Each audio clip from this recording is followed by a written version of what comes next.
मेरठ के सौरभ हत्याकांड को लेकर अब तक कई खुलासे हुए हैं।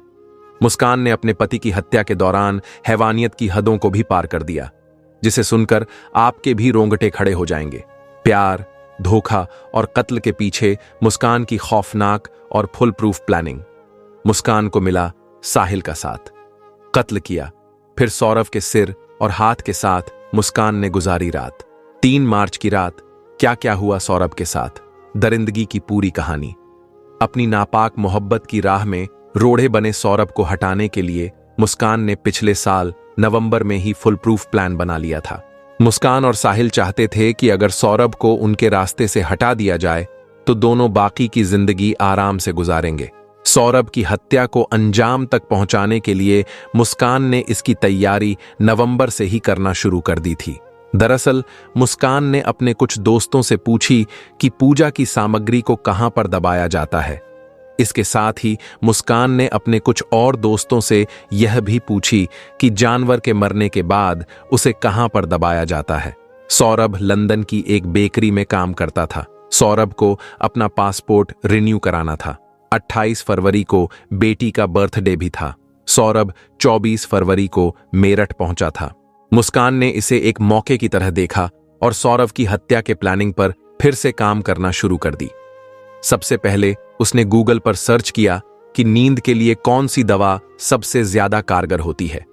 फिर सौरभ को ठिकाने लगाने के लिए उसी की ही मदद ली। मुस्कान ने सौरभ को बोली कि उसे एंग्जाइटी। फिर सौरभ को लेकर मुस्कान डॉक्टर के पास पहुंची। डॉक्टर से झूठ बोलकर उसने पर्ची लिखवा ली, फिर खुद ही पर्ची पर नींद की गोलियां लिख दी।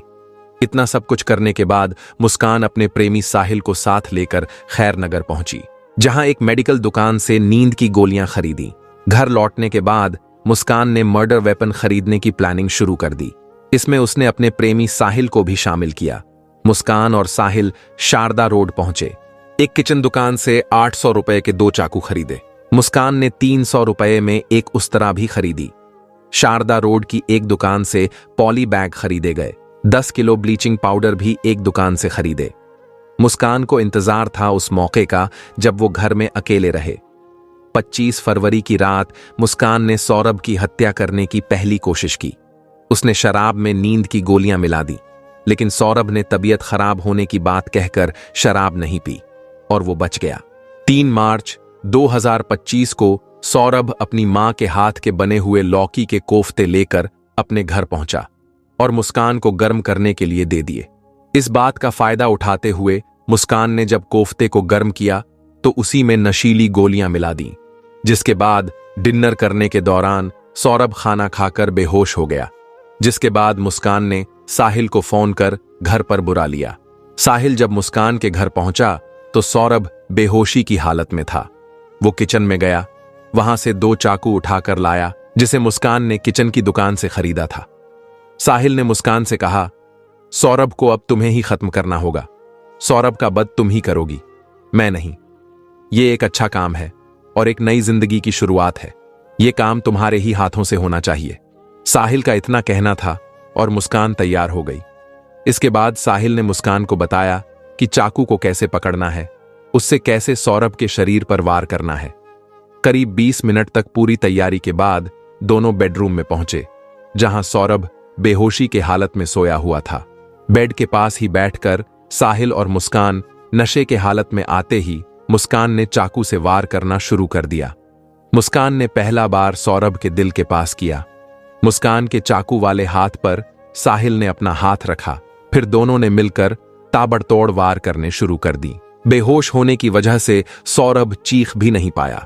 जब दोनों को लगा कि सौरभ की मौत हो चुकी है, तब मुस्कान ने सौरभ के पैर और साहिल ने सौरभ के हाथ पकड़े और उसे उठाकर बाथरूम में लेकर गए।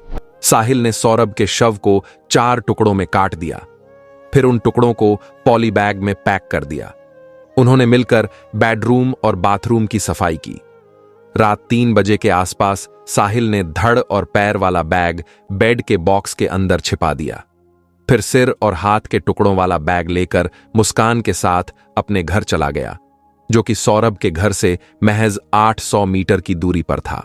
4 मार्च सुबह 7 बजे साहिल ने मुस्कान से एक ड्रम सीमेंट और रेत लाने के लिए कहा, जिसके बाद मुस्कान मेरठ के मार्केट से ये सब सारा सामान लेकर अपने घर पर पहुंची।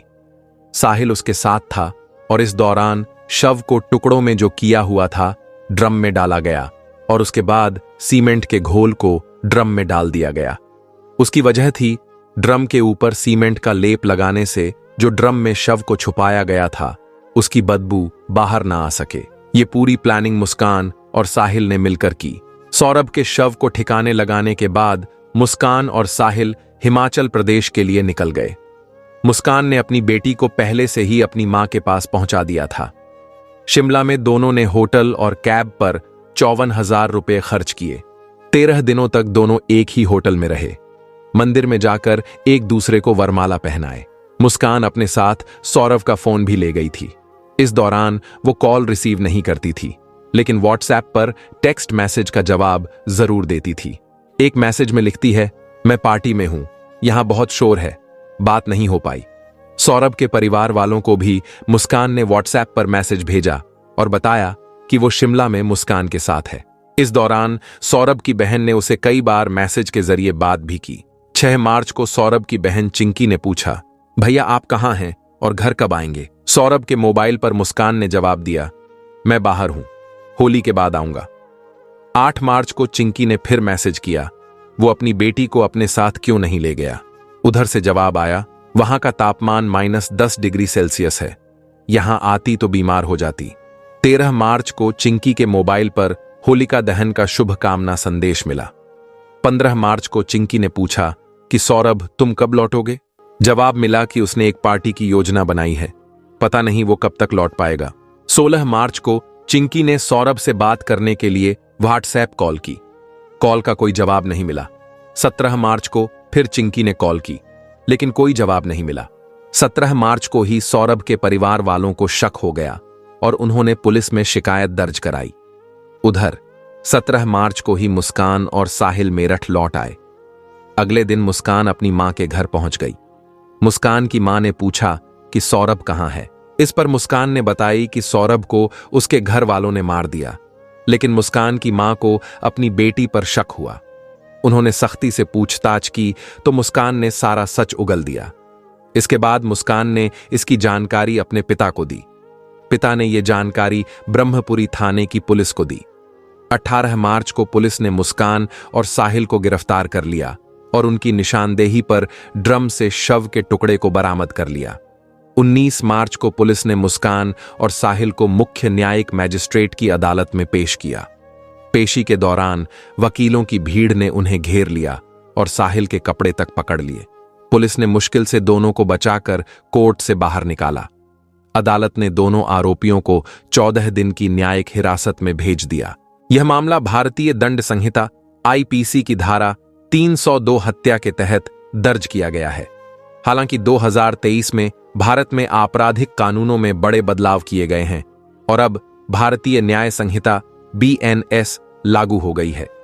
नए कानून के तहत हत्या के मामलों में BNS की धारा 103 लागू होती है, जिसमें आजीवन कारावास या मृत्यु दंड का प्रावधान है। अब धारा 103 के तहत मुस्कान और उसके प्रेमी साहिल को फांसी की सजा दी जाएगी। इस मामले की क्रूरता को देखते हुए इसे रियरिस्ट ऑफ रेयर श्रेणी में रखा जा सकता है।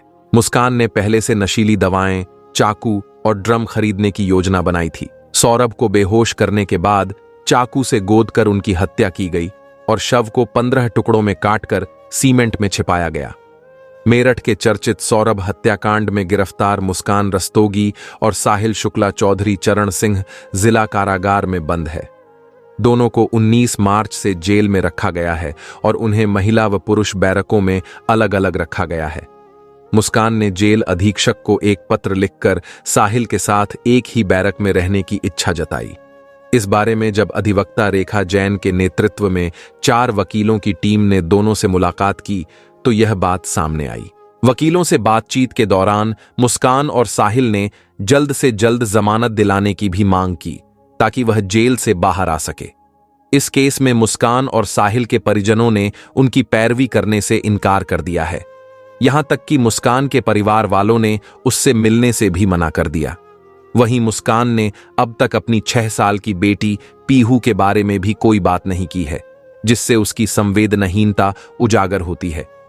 मुस्कान और साहिल के एक ही बैरक में रहने की मांग पर जेल अधीक्षक ने कहा कि यदि वे कानूनी रूप से पति पत्नी होते तो जेल परिसर में मिलने की अनुमति दी जा सकती थी। इसी तरह यदि वे खून के रिश्ते में होते तो दिन में मिलने की अनुमति मिल सकती थी, लेकिन कानूनी नियमों के तहत मुस्कान की यह मांग पूरी नहीं की जा सकती। सौरभ हत्याकांड की क्रूरता को देखते हुए जेल प्रशासन भी बेहद सतर्क है। मुस्कान और साहिल को सुरक्षा कारणों से अलग अलग बैरकों में रखा गया है। वहीं परिजनों द्वारा किनारा किए जाने और बेटी की याद न करने से साफ है कि मुस्कान अपने किए पर बिल्कुल भी पछतावा महसूस नहीं कर रही है। सौरभ और मुस्कान की शादी 2016 में हुई थी, जो लव मैरिज थी।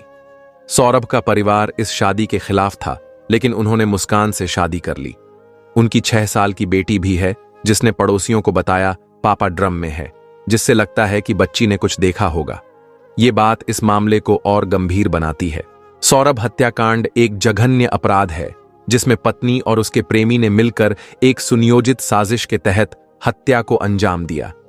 कोर्ट में पेशी के दौरान वकीलों का आक्रोश इस बात को दर्शाता है कि समाज में इस घटना को लेकर कितना गुस्सा है। नए कानूनों के तहत मुस्कान और साहिल को कठोर सजा मिलने की संभावना है, जो समाज में एक सख्त संदेश देगा कि ऐसे अपराध किसी भी सूरत में बर्दाश्त नहीं किए जाएंगे। दोस्तों, अगर वीडियो आपको अच्छा लगा हो तो वीडियो को लाइक करके चैनल को सब्सक्राइब जरूर कीजिएगा। धन्यवाद।